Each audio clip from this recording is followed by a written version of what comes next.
Hi, my name is Christabelle. Today we're going to be talking about how to prep and paint a room. The first thing you want to do is prep your room. Take everything out of the room that you don't want to get paint on, all the accessories off the wall. Make sure you put down a drop cloth to protect the floors and anything left in the room that you don't want to get paint on.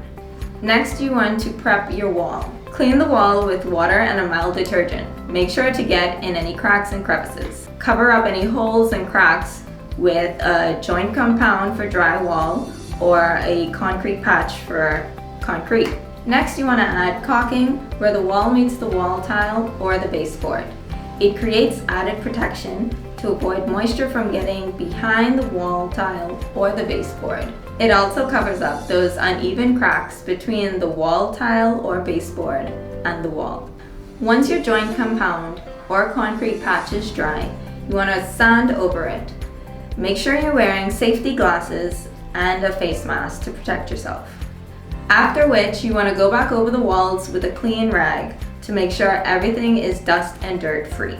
At this point, you want to remove all outlet covers because that just makes the job a little easier. But make sure you shut off the breaker first because we don't want any accidents. Tape off all baseboards, trim, and wall tile. Now it's time to choose your paint.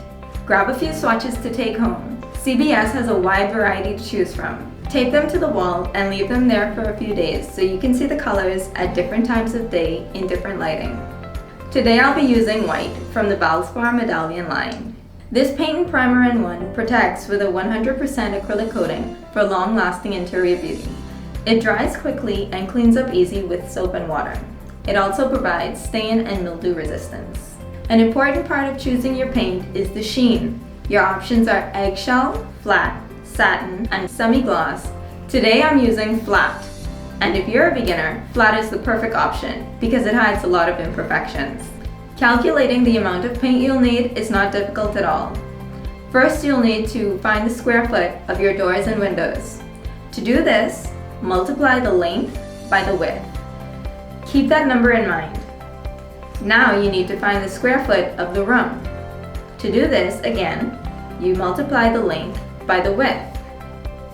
Then you subtract the square foot of the windows and doors from the square foot of the room. 1 gallon covers about 400 square feet of space. So, you take the number that you just got by subtracting the square foot of the windows and doors from the square foot of the room and divide that by 400. Now the amount that you just got is how many gallons you'll need for 1 coat of paint, but it is recommended that you apply 2 coats. Okay, now we're on to opening the can. This one's pretty easy. You can use a variety of tools such as a flathead screwdriver, a putty knife, or even a coin. Ensure you're opening the can on all sides. Keep the top secure with one hand, and with your item, place it under the lip of the top and torque it back. Once you open your can, you may notice some separation between the tint and the base of the paint. At this point, use your complimentary paint stick from CBS Bahamas to slowly stir your paint. Make sure you place your paint stick all the way to the bottom to mix all of the paint together.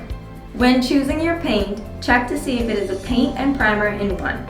If it's not, make sure you pick up a can of primer because the primer preps your wall for the paint. If you're painting fresh walls or have stains that need to be blocked out, it's best to choose a separate paint and primer. When cutting in, I prefer to use a 2-inch angled brush.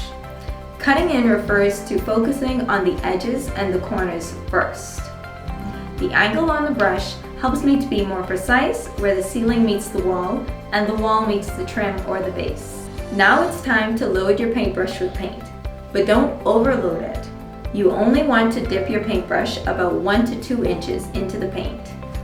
It's easiest to start in the corner. If your paint starts to get spotty, it means you need more paint on your brush.